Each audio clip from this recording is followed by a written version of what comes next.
الحمد لله حمدا كثيرا طيبا حمدا كثيرا طيبا مباركا فيه كما يحب ربنا ويرضى. الحمد لله حمدا كثيرا خالدا مع خلودك، ولك الحمد حمدا دائما مع دوامك، ولك الحمد حمدا لا منتهى له دون علمك، ولك الحمد حمدا لا منتهى له دون مشيئتك، ولك الحمد حمدا لا يريد قائله إلا رضاك، ولك الحمد حمدا لا أجر لقائله إلا رضاك، ولك الحمد عند كل طرفة عين وتنفس كل نفس، ولك الحمد حتى ترضى، ولك الحمد إذا رضيت، ولك الحمد بعد الرضا. الحمد لله بجميع محامده كلها، ما علمت منها وما لم أعلم، على جميع نعمه كلها، ما علمت منها وما لم أعلم، عدد خلقه كلهم ما علمت منهم وما لم أعلم. الحمد لله عدد خلقه ورضا نفسه، عدد خلقه ورضا نفسه وزنة عرشه ومداد كلماته. الحمد لله عدد ما حمده الحامدون، منقد إلى الأبد أضعافا مضاعفة أبدا سرمدا إلى يوم القيامة. اللهم لك الحمد كما أنت أهله، فصل على محمد كما أنت أهله، وافعل بنا ما أنت أهله، إنك أهل التقوى وأهل المغفرة. يا ربي لك الحمد كما ينبغي لجلال وجهك وعظيم سلطانك. اللهم لا أحصي ثناء عليك، أنت كما أثنيت على نفسك. اللهم لك الحمد كله ولك الشكر كله وإليك يرجع الأمر كله. نسألك من الخير كله ونعوذ بك من الشر كله. اللهم صل على محمد عدد ما في جميع القرآن حرفا حرفا وبعدد كل حرف ألفا ألفا.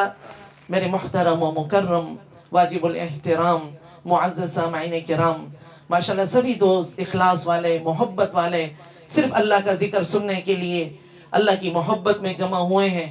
آپ سب کا آنا اور آپ سب کا جمع ہونا بہت ہی مبارک ہے. اور ماشاءاللہ ہمارے محترم حاجی ملہ صاحب، اللہ تعالیٰ ان کی محبتوں کو قبول فرمائے، ان کی محنتوں کو قبول فرمائے.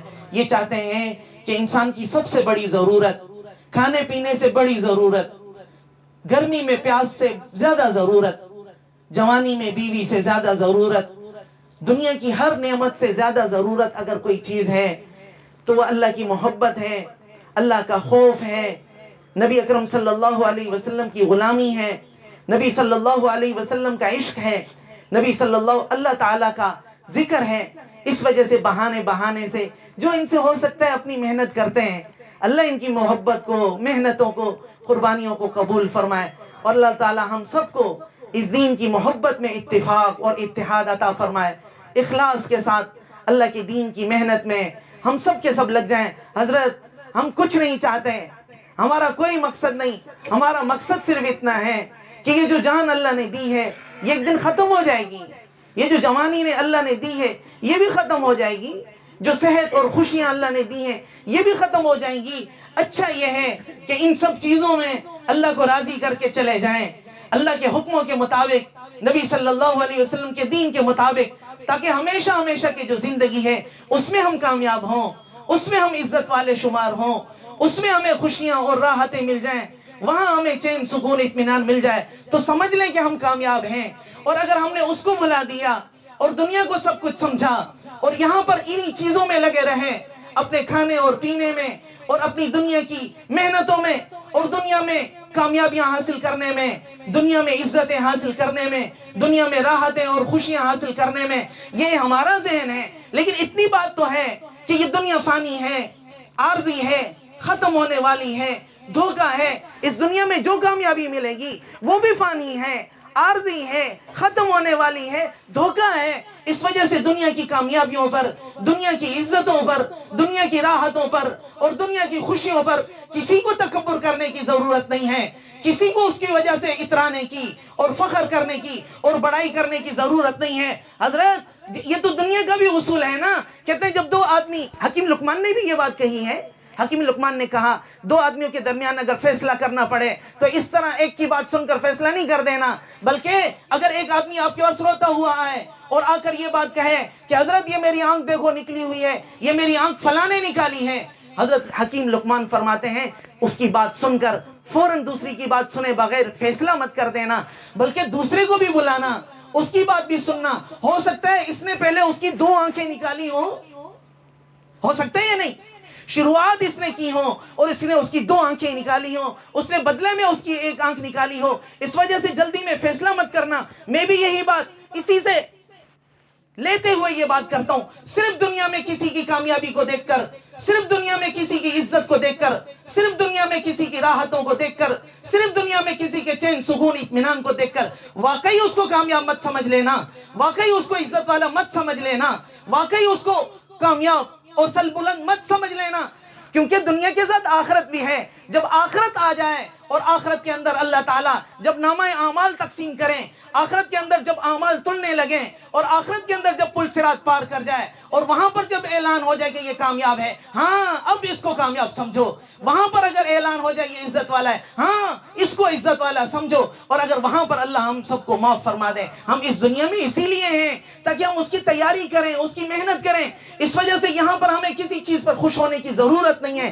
ہمارے استاد محترم سید عبدالغفور قاسمی صاحب میرے استاد ہیں، میں نے اس کے پاس تفسیر پڑھی ہے. حضرت میں نے وہاں پر حضرت کی موجودگی کے اندر تراویح پڑھائی ہے. الحمدللہ ہمارے سائیں عبدالغفور قاسمی صاحب آخر کے اندر فرمایا کرتے تھے، حسری میں ایک بڑے اجتماع کے اندر انہوں نے شرکت فرمائی. اس کے اندر فرمایا آج میرے بڑے لقب ہیں، آج مجھے جامع المعقول اور منقول اور شیخ الحدیث اور بڑے بڑے لقب مجھے لوگوں نے دے دیے. ہم نے ساری دین کی خدمتیں کی، ساری دین کی محنتیں کی، لیکن ہم اس پر خوش نہیں ہیں. وہ یہ فرما رہے تھے اگر اللہ تعالیٰ مجھے یہ کہہ دے کہ عبدالغفور میں نے تجھے معاف کر دیا، عبدالغفور میں تجھے جہنم میں نہیں بھیجوں گا، کہا میں ابھی مرنے کے لیے تیار ہوں.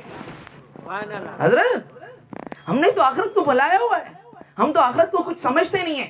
اصل موضوع کے مطابق تو انشاءاللہ ہمارے محترم بڑے میرے بہت ہی مشفق اور ہم پر بہت ہی شفقت فرمانے والے مولانا حسین احمد راہوجہ صاحب ہمارے محبوب ہیں، ہمارے بڑے ہیں. اصل بیان انشاءاللہ ان کا ہوگا. میرے برادر عزیز اور برادر مکرم مفتی عبدالحق صاحب، ان کا انشاءاللہ تفصیلی بیان ہوگا. میں انشاءاللہ میں اپنی طبیعت کے مطابق مختصر 2-3 باتیں عرض کر کے بات کو ختم کروں گا. حضرت یہ جو فرعون تھا نا، فرعون، ہاں یہ بھی قرآن کا ہی واقعہ ہے. اس کو کسی نے بتایا بنی اسرائیل کے اندر ایک بچہ پیدا ہوگا، آپ کی حکومت کو ختم کر دے گا.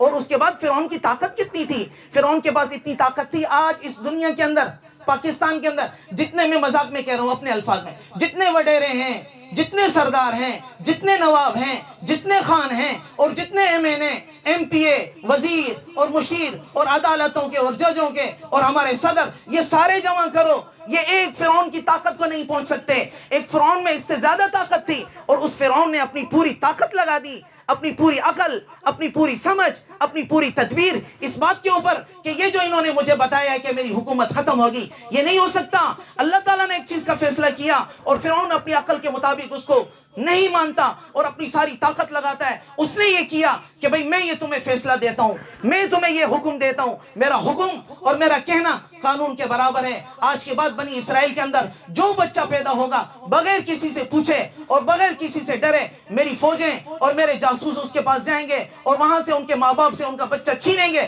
سب کے سامنے اسے ذبح کریں گے, قتل کریں گے. کسی میں بولنے کی اور کسی میں جرت نہیں ہے کہ وہ ہمارے سامنے اف کر سکے, آہ کر سکے, یا ہماری بات کے اندر رکاوٹ بن سکے. فرعون نے اپنی کوشش پوری کی, 70,000 بنی اسرائیل کے بچوں کو قتل کروایا. لیکن میں آپ سے یہ بات پوچھتا ہوں, کیا اس فرعون نے جو چیز اپنی کوشش پوری کی, کیا وہ اپنے اس میں مقصد میں کامیاب ہوا؟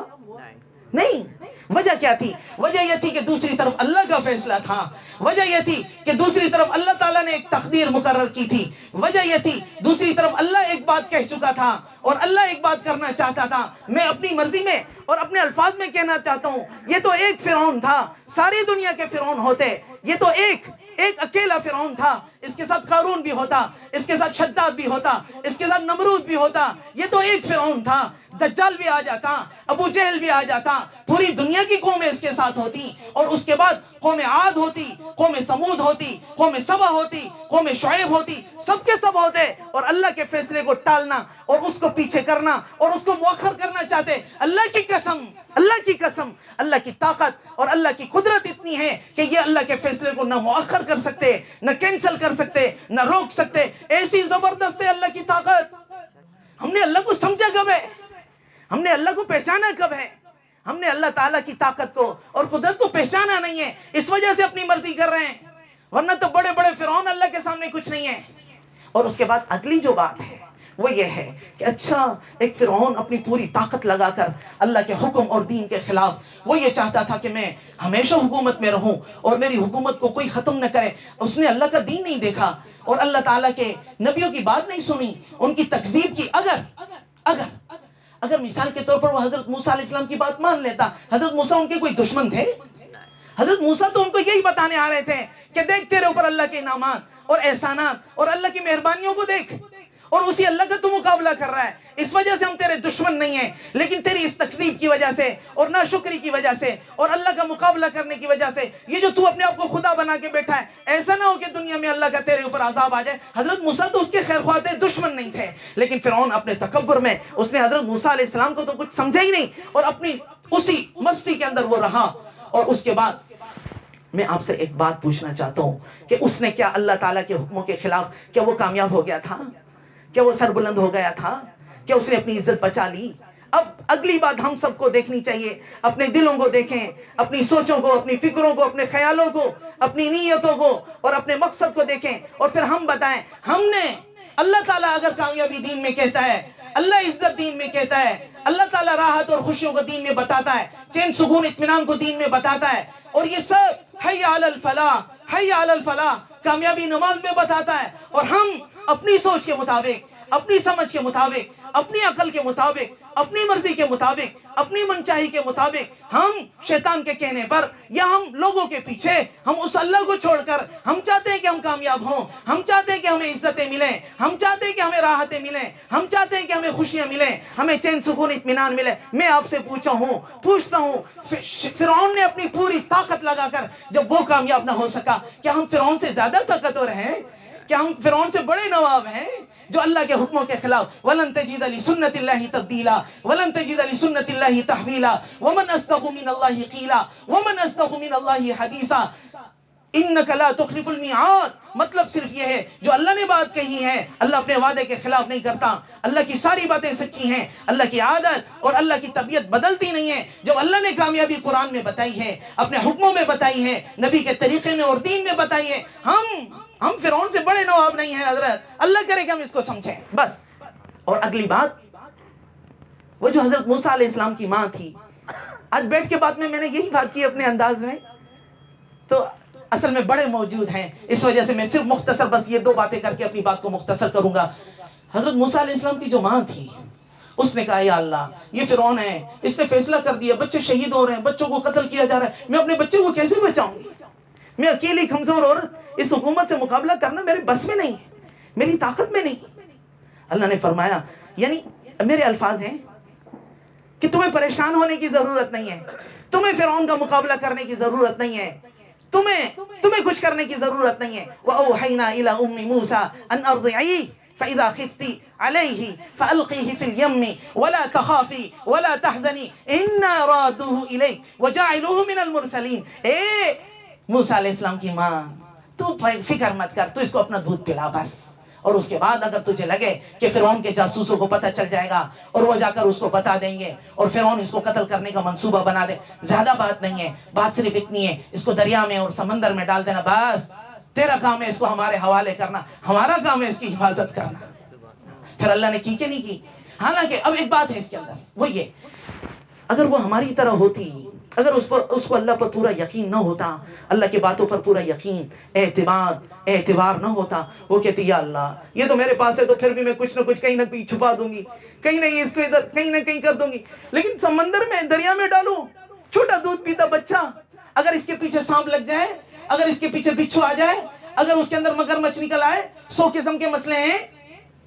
لیکن نہیں، مکمل اعتماد، مکمل یقین، مکمل بھروسہ. اللہ یہ چاہتا ہے الذین یؤمنون بالغیب. ایمان اس چیز کا نام ہے، ایمان اس چیز کا نام نہیں ہے کہ یا اللہ تیرے حکموں کو میں نے دیکھ لیا، تیرے دین کو میں نے دیکھ لیا، اب میری عقل میں جو آئے گا، میری سمجھ میں جو آئے گا، میں اس کے مطابق جس میں مجھے دنیا کا فائدہ نظر آئے گا وہ میں کروں گا، اور جس کے اندر مجھے دنیا کا نقصان نظر آئے گا وہ میں نہیں کروں گا. جو مجھے اچھا لگے گا وہ میں مانوں گا، جو اچھا نہیں لگے گا نہیں مانوں گا، جو میرا دل کرے گا وہ کروں گا، جو میرا دل نہیں کرے گا وہ نہیں کروں گا. اس کا نام ایمان نہیں ہے، ایمان اس چیز کا نام نہیں ہے.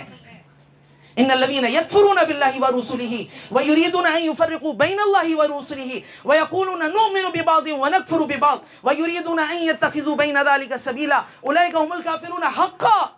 اللہ فرما رہے جو اس کے اندر فرق کرتے ہیں اور وہ کہتے ہیں ہماری مرضی جو ہم مانیں، ہماری مرضی جو ہم کریں، جو ہمیں اچھا لگے گا کریں گے، جس کے اندر فائدہ سمجھ میں آئے گا کریں گے، جس کے اندر نقصان نظر آئے گا نہیں مانیں گے، نہیں کریں گے. اللہ فرما رہے ہیں اور یہ چاہتے ہیں کوئی بیچ کا راستہ نکال دیں جس میں اپنا پیٹ اور اپنی خواہشات اور اپنی مرضی اور اپنی منچاہی بھی پوری ہوتی رہے، اور اس کے بعد دنیا بھی حاصل ہو جائے، سب کچھ ہمیں مل جائے، آخرت بھی مل جائے، اپنی مرضی بھی نہیں چھوڑنا پڑے، شیطان کو ناراض بھی نہ کرنا پڑے. اللہ فرما رہے ہیں یوں نہیں ہے. وَيُرِيدُونَ أَن يَتَّخِذُوا بَيْنَ ذَلِكَ سَبِيلًا أُولَئِكَ هُمُ الْكَافِرُونَ حَقًّا. ان کا تھوڑا سا دین اور ان کا اپنی مرضی کا دین ہمیں نہیں چاہیے. یہ جو فرق کرنے والے ہیں اپنی نہیں، پورے کافر ہیں، صرف کافر نہیں، پورے پکے کافر ہیں. حضرت سب ماننا ہے، سب بھلے ہماری سمجھ میں آئے یا نہ آئے. عسى ان تكرهوا شيئا وهو خير لكم وعسى ان تحبوا شيئا وهو شر لكم. اللہ فرما رہے ہیں کیا تمہاری عقل اور کیا تمہاری سمجھ ہم سے بڑھ گئی؟ ہو سکتا ہے ایک چیز کو تم اپنے لیے پسند کرو وہ تمہارے لیے نقصان دہ ہو سکتا ہے تم ایک چیز کو اپنے لیے نہ پسند کرو اور وہ تمہارے لیے فائدہ مند ہو. تو پھر اپنی عقل کو دیکھو گے یا ہمارے دین کو دیکھو گے. واللہ یعلم وانتم لا تعلمون. اللہ جانتا ہے تم نہیں جانتے. اور اللہ نے دوسری جگہ فرمایا الا یعلم من خلق. کیا جس اللہ نے پیدا کیا وہ تمہارے فائدے اور نقصان کو نہیں جانتا؟ انتم اعلم ام اللہ. کہ تم اللہ سے زیادہ جانتے ہو؟ ہاں. اگلی بات جو ہے وہ یہ، پھر انہوں نے یہی کیا، حضرت موسیٰ علیہ السلام کو حوالے کر دیا سمندر کے، دریا کے. اور اس کے بعد اللہ تعالیٰ نے ایک نہر جاتی تھی وہ فرعون کی طرف. میں بس مختصری سی واقعے کو ختم کر کے اس میں سے جو نتیجہ وہ نکال کے بات ختم کروں گا. وہاں جو لوگ تھے انہوں نے حضرت موسیٰ علیہ السلام کو دیکھا. ایسی تو محبت اللہ تعالیٰ نے لوگوں کے دلوں میں ڈال دی. وَأَلْقَيْتُ عَلَيْكَ مَحَبَّةً مِّنِّي. ہم نے اپنی طرف سے تمہارے اوپر ایک محبت ڈال دی تھی. جو تمہیں دیکھتا تھا تم پر فریفتہ ہو جاتا تھا، دل و جان سے تم پر قربان ہو جاتا تھا. تم محبوب بنا دیے گئے تھے، ہر ایک تم پر جان قربان کرنے کے لیے تیار. یہاں تک کہ وہ ملکہ کے پاس پہنچے اور انہوں نے جب اس کو دیکھا انہوں نے کہا ہمارے پاس تو بیٹا بھی نہیں ہے، ہم اس کو اپنا بیٹا بنا لیں گے. اور اس کے بعد ایک بات کسی نے مذاق میں کہی، اس نے کہا یہ فرعون جو اپنے آپ کو خدا سمجھتا تھا اس کی اپنے گھر میں نہیں چلتی تھی. ایسے ہوتے ہیں خدا، ایسے ہوتے ہیں، چاہتا بھی نہیں ہے اس کو باقی رکھنا. لیکن گھر والی نے کہا نہیں میں اس کو اپنا بیٹا بناؤں گی. بتاؤ چلی اس کی؟ نہیں چلی. یہ خدا بنا ہوا ہے پوری دنیا میں اپنی مرضی چلانے والا. اللہ تو وہ ہے جس کی مرضی سے چاند سورج ستارے ساری چیزیں چلتے ہیں. اور یہ فرعون، اے فرعون تیرے اوپر لعنت ہو، تو کیسا خدا ہے؟ تیری مرضی اپنے گھر پہ نہیں چلتی. ہاں.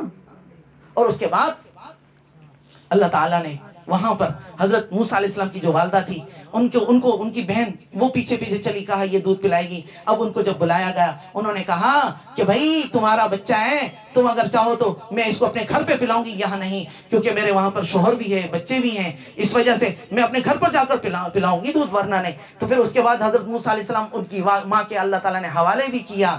اور اس کے بعد اللہ تعالیٰ نے فرعون کے خرچے پر، فرعون کی سرپرستی میں اللہ تعالیٰ نے حضرت موسیٰ علیہ السلام کی حفاظت کی. اور اللہ نے فرمایا یہ بڑا اپنے آپ کو عقل مند سمجھتے تھے اور بڑی اپنی مرضیاں چلاتے تھے. تم نواب کے بچے ہو، تم بڑا اپنے آپ کو سمجھتے ہو، لگاؤ موسیٰ کو ہاتھ. تم بڑے نواب کے بچے ہو، موسیٰ کا بال ٹیڑھا کر کے دکھاؤ. تم بڑے نواب کے بچے ہو، موسیٰ کو مار کر دکھاؤ، موسیٰ کو قتل کر کے دکھاؤ، میں موسیٰ کی حفاظت کرتا ہوں، کون اس کو قتل کرے گا؟ ہے کسی میں ہمت؟ ہے کسی میں جرأت؟ یہ اس میں ایک بات یہ ہے، وہ موسیٰ کی جو والدہ تھی اس نے اللہ پر بھروسہ کیا تھا، اللہ نے اس کے بھروسے کو توڑا نہیں۔ آج ہم مسلمان اللہ کے وعدوں پر یقین کرنے کے لیے تیار نہیں۔ نبی صلی اللہ علیہ وسلم نے جو جنت کی اور آخرت کی باتیں بتائیں، ہم ان پر یقین کرنے کے لیے تیار نہیں۔ ہم نیکی پر آنے کے لیے، نیکی کو لینے کے لیے تیار نہیں ہیں۔ حضرت موسیٰ علیہ السلام نے ایک نیکی کی تھی، شعیب علیہ السلام کی بیٹیوں کو پانی پلا دیا تھا، پھر اللہ سے بدلہ مانگا، رب انی لما انزلت الی من خیر فقیر۔ اللہ نے کیا کیا؟ اللہ نے اس نیکی کو ایسا قبول کیا، اللہ نے ان کو کھانا بھی دیا، اللہ نے ان کو رہائش بھی دی، اللہ تعالیٰ نے ان کو ان کے آمدنی کا بھی ذریعہ بنایا، اور اسی نیکی کی وجہ سے اللہ نے ان کی شادی کا بھی بندوبست کیا۔ نیکی میں اللہ نے رکھا ہے ہر کچھ، لیکن آج ہمیں یہ بات سمجھ میں نہیں تھی۔ ہم سمجھتے دنیا کے بغیر کچھ نہیں ہو سکتا۔ حضرت جو آدمی یہ سمجھتا ہے کہ دنیا کے بغیر، اس کو یہ بات سمجھ لینی چاہیے کہ دنیا بنانے والے رب کے بغیر کچھ نہیں ہو سکتا۔ دنیا کے بغیر ہو سکتا ہے، لیکن دنیا بنانے والے رب کے بغیر کچھ نہیں ہو سکتا۔ پھر ان کی ایک دو چھوٹی سی باتیں کر کے اپنی بات کو ختم کروں گا۔ ایک مرتبہ کوئی باہر سے آیا اور اس نے دروازہ بجایا، شاید شیطان تھا۔ پھر انہوں نے بولا کون؟ اس نے وہیں سے بولا لعنت ہے تیری شکل کے اوپر، اپنے آپ کو خدا کہتا ہے، تیرے کو اتنا پتہ نہیں ہے دروازے پر کون ہے؟ حضرت ہمارا اللہ تو وہ ہے جس کو یہ بھی پتا ہے کہ سمندر کے قطرے کتنے ہیں، ہمارا اللہ تو وہ ہے جس کو یہ بھی پتا ہے کہ پہاڑوں کا وزن کتنا ہے، ہمارا اللہ تو وہ ہے جس کو یہ بھی پتا ہے کہ اس انسان کے دل کے اندر راز کیا ہے اور اس کا انجام کیا ہے، ہمارا اللہ تو وہ ہے۔ اور یہ نواب کا بچہ فرعون اپنے آپ کو خدا کہتا ہے، یہ پتہ نہیں ہے دروازے پر کون ہے۔ اور آخری بات، فرعون کے پاس، یہ میں نے کہیں سنا تھا، کوئی اتنا پکا نہیں، لیکن ایک اچھی بات ہے، وہ یہ فرعون کو کسی نے بولا اچھا ایک آدمی ہے غلام، اور اس نے اپنے آقا کے خلاف بغاوت کی، اس کی بات مانتا نہیں ہے، اس کو اس کے آقا نے بہت نوازا، بہت دیا، اب یہ اس کے خلاف ہو گیا، اب آپ بتاؤ اس غلام کا کیا کریں؟ اس نے بولا یہ کوئی نمک حرام ہے، جب آقا نے اس کے ساتھ اتنی اچھائیاں کی ہیں، اتنا اس کو نوازا، اس کو چاہیے اس کا فرما بردار بنے، اس کے ساتھ اچھائی کرے، اس کے کہنے کے مطابق چلے۔ بولا نہیں مانتا اس کو، کہتے ہیں میرے پاس اس سے زیادہ طاقت ہے۔ پھر انہوں نے بولا بڑا عجیب ہے، اس کو یہ جو ہمارا دریا ہے نا، اس کے اندر ڈوب کے مرنا چاہیے۔ اس نے بولا ہم نے لکھ لیا، تو بھی تو ایک، تیرا بھی تو کوئی آقا ہے، تیرا بھی تو کوئی مولا ہے جس نے تجھے کھلا کر پلا کر اور پال کر اور تجھے اتنی بڑی حکومت دی اور تجھے اتنی بڑی طاقتیں دی، اور آج تو نواب فقال انا ربکم الاعلی، اب تو اپنے آپ کو رب کہتا ہے۔ وہ جو اللہ ہے جس نے تجھے طاقت دی اور حکومت دی، اس کو تو بھلا گیا، اپنے آپ کو اس سے بڑا طاقتور سمجھتا ہے۔ ہم نے لکھ لیا کہ جس طرح ایک نمک حرام، ایک غلام اور ایک نوکر جو اپنے آقا کی چیزوں کے اوپر قبضہ کر کے اور اس کو نہ مانے، اس کو اس دریا کے اندر ڈوب کے مرنا چاہیے، تجھے بھی اسی کے اندر ڈوب کے مرنا پڑے گا۔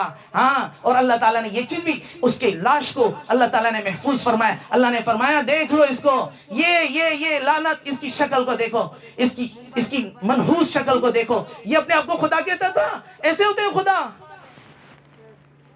اللہ تعالیٰ ہم سب کو عرض کرنے کا مقصد صرف اتنا ہے حضرت، آج ہم مسلمان صرف کلمہ پڑھنے کو، صرف مسلمان کے گھر پیدا ہونے کو کافی سمجھتے ہیں حضرت۔ کیوں؟ وہ سوچ، وہ ذہن، وہ فکریں، وہ خیال اور وہ منزل اور وہ مقصد جو قرآن چاہتا ہے، جو کلمہ جس کا مطالبہ کرتا ہے، تقاضا کرتا ہے، ہم اس پر آنے کے لیے تیار نہیں ہیں۔ بات تو یہاں تک ہے حضرت کہ ہم اللہ کی بات سننے کے لیے تیار نہیں۔ حضرت جو آدمی قرآن سنتا ہی نہیں ہے، کیا وہ کبھی قرآن کے مطابق بنے گا؟ اس کا اندر کبھی اس کی روح، کبھی اس کا باطن، کبھی اس کا ذہن، کبھی اس کی سوچیں فکریں بتاؤ قرآن کے مطابق بن سکتی ہیں جب وہ سننے کے لیے تیار نہیں ہے؟ اس وجہ سے ہمارے بھائی کی یہ محنتیں ہوتی ہیں، بہانے سے صرف یہ چاہتے ہیں کہ کسی نہ کسی بہانے سے، ہو سکتا ہے ہم مسجد بھی نہیں جاتے ہیں، ہو سکتا ہے ہم تبلیغ والوں کی بات بھی نہ سنیں، لیکن ہو سکتا ہے اللہ تعالیٰ کسی کی محبت کو قبول فرما کر ہم سب کو جہنم سے آزاد فرما لے، ہو سکتا ہے کسی ایک کے اخلاص کو قبول فرما کر اللہ تعالیٰ ہم سب کو قبول فرما لے، اپنا قرب، اپنا تعلق عطا فرمائے۔ ہو سکتا ہے یا اللہ ان میں جو سب سے زیادہ سچی توبہ کرنے والا ہو اس کے صدقے ہماری توبہ قبول فرما، یا اللہ جس کا سب سے زیادہ اخلاص ہو اس کے صدقے ہمیں اپنا قرب اور اپنا تعلق نصیب فرما، یا اللہ ان میں سے جو سب سے زیادہ مخلص ہو، جو صرف تیری رضا کے لیے جمع ہوا، اس کے صدقے یا اللہ ہم سب کو جنت کے اندر یا اللہ ایک ساتھ فرمانا۔ یا اللہ ہم صرف تجھ سے بھیک مانگنے کے لیے یا اللہ ہم حاضر ہوئے ہیں، یا اللہ ہماری حاضری کو قبول فرما، یا اللہ جو کچھ کہا اور سنا قبول فرما، عمل کرنے کی توفیق عطا فرما۔ وآخر دعوانا ان الحمد للہ رب العالمین۔